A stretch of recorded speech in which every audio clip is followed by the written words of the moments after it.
Simon & Schuster Audio presents Love and Always by Sophie Jackson. Read by Grace Grant.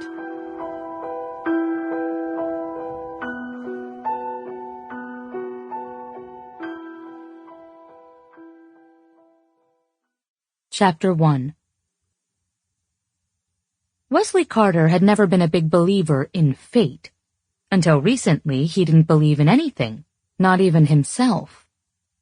If he'd been asked 18 months ago, when he was sitting in a cell at Arthur Kill Correctional Facility, if he ever imagined he would be here, his response would have been a cynical laugh.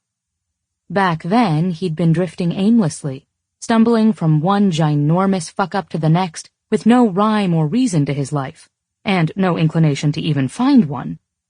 He'd been rebellious and lost, and happy to be that way. Until she found him again. Breathing in deeply from his place on the beach house's sitting room floor, he could smell pine and cinnamon wrapped in the scent of lovemaking that clung to his skin like a warm blanket.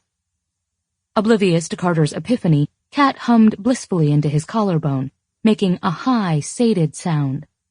Her naked thigh rested just below his belly button, while her leg curved around his hip, with the heel of her foot pressing deliciously into his ass. His hand meandered from where he cradled her temple, over her hair to the damp, warm skin of her bare shoulder. He smiled and turned his head, whispering his lips across her sweat-speckled forehead, nuzzling gently, breathing her in, knowing that he'd never been more content. His woman, his peaches, in their home, it was a dream he'd thought out of reach. Her small fingers danced through the sporadic hair on his chest, conjuring a satisfied sigh from deep within him. Opening his eyes gradually, he watched as the diamond he'd placed on the third finger of her left hand sparkled in the lights of the Christmas tree they'd made love under. Taking her hand in his, he brought it to his lips and placed a tender kiss on the stone. "It's perfect," she whispered, her voice slightly hoarse from the screams of pleasure he'd elicited from her not 20 minutes before. He dipped his chin at the same time she moved back and looked up at him. "You're perfect," he said, and kissed her, because, Jesus, what else was there to do?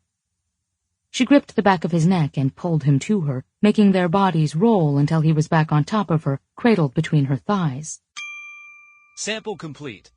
Ready to continue?